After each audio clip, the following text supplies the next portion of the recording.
जैन साथियों, आप सभी का स्वागत है सीबीआई क्लासेस में। आज की वीडियो में हम लोग देखने वाले हैं क्लास 10th का ज्योग्राफी। ये चैप्टर नंबर दूसरा हो जाएगा जिसका नाम है कृषि। इस चैप्टर से जितने भी सब्जेक्टिव क्वेश्चन है वो सारे सब्जेक्टिव क्वेश्चन को इस वीडियो में हम लोग देखने वाले हैं, इसलिए वीडियो में आखिर तक जरूर बने रहना। तो पहला क्वेश्चन दिया गया है, भारत के दो सबसे महत्वपूर्ण अनाजों के नाम बताओ। तो सबसे महत्वपूर्ण अनाज दो अनाज है, चावल और गेहूँ। ठीक है, इसके अगले क्वेश्चन को अब हम लोग देखते हैं।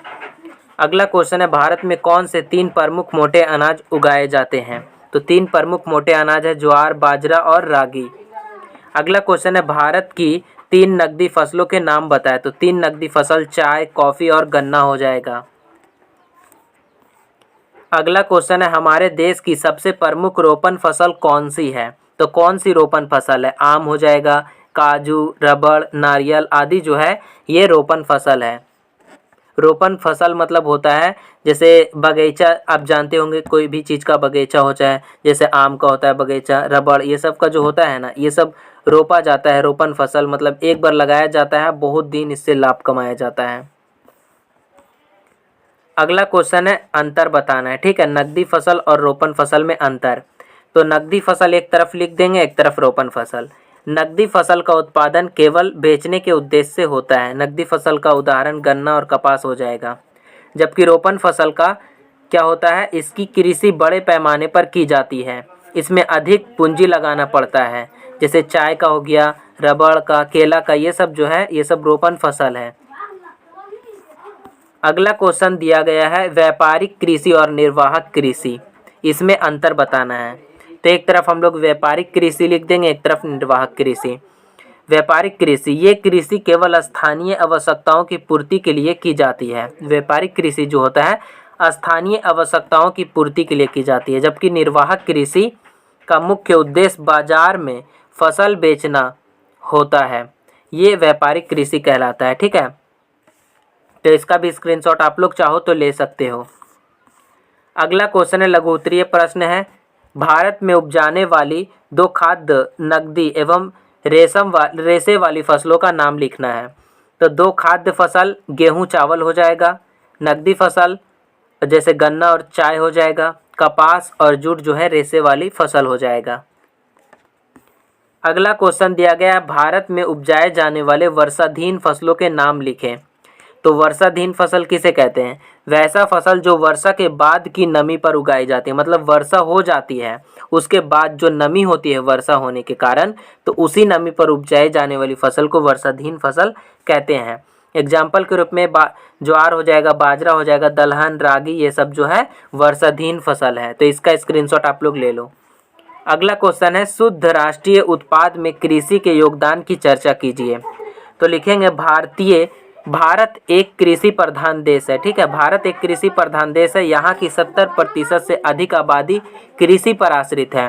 शुद्ध राष्ट्रीय उत्पाद में भारतीय कृषि का योगदान 24% से अधिक है। तो इसका स्क्रीनशॉट आप लोग ले सकते हो। अगला क्वेश्चन है, भारतीय कृषि की निम्न उत्पादकता के कारणों को संक्षेप में लिखिए। तो लिखेंगे, भारतीय कृषि निम्न उत्पादकता के कारण निम्नलिखित है।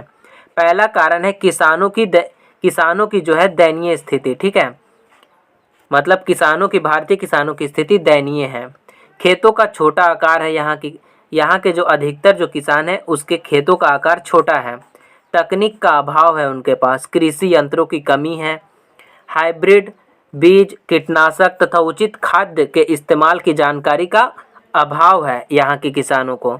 जीवन निर्वाह कृषि करते हैं यहाँ के किसान, इसलिए भारतीय कृषि की निम्न उत्पादकता के यही कारण हो सकते हैं। ठीक है, तो यही कारण है, इसका स्क्रीनशॉट आप लोग ले लो कि यहाँ पर जो भारतीय कृषि है निम्न उत्पादक क्यों करता है, मतलब कम से कम क्यों, ज़्यादा से ज़्यादा क्यों नहीं उत्पादन कर पाता है कृषि भारतीय किसान, तो यही कारण है।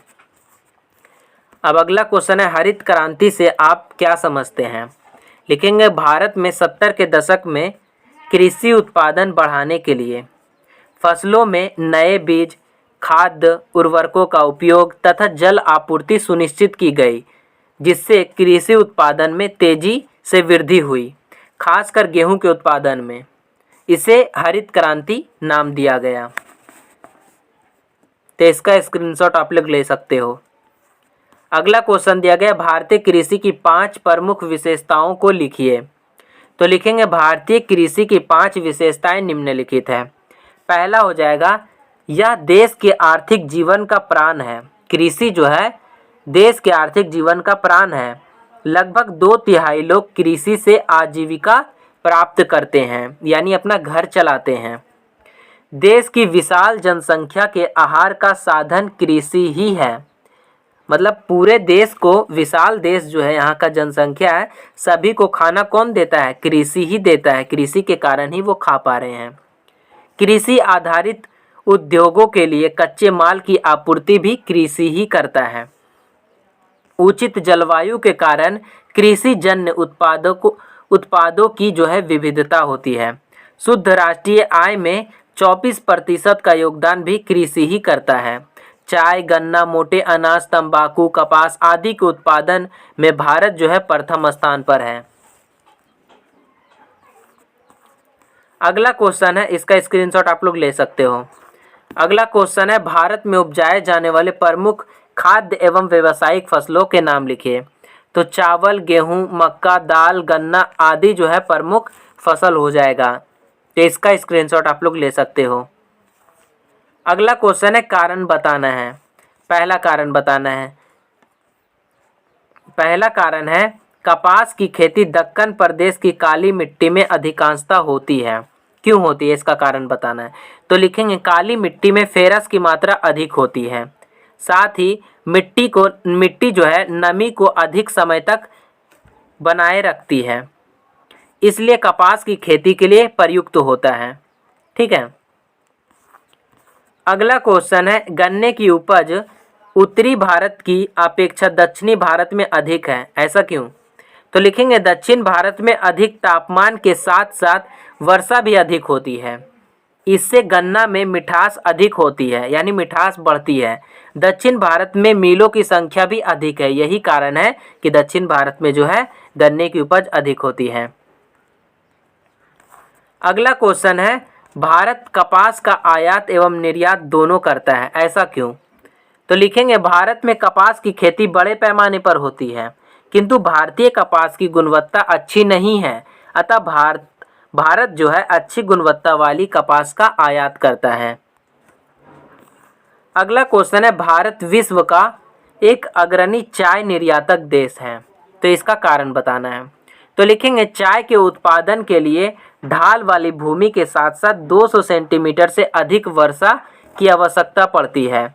असम की पहाड़ी ढलान पर इसकी खेती बड़े पैमाने पर होती है, अतः भारत चाय का सबसे बड़ा उत्पादक, उपभोक्ता और निर्यातक है। तो आज का वीडियो यहीं तक समाप्त होता है। कल के वीडियो में हम लोग इसके आगे चैप्टर को देखेंगे।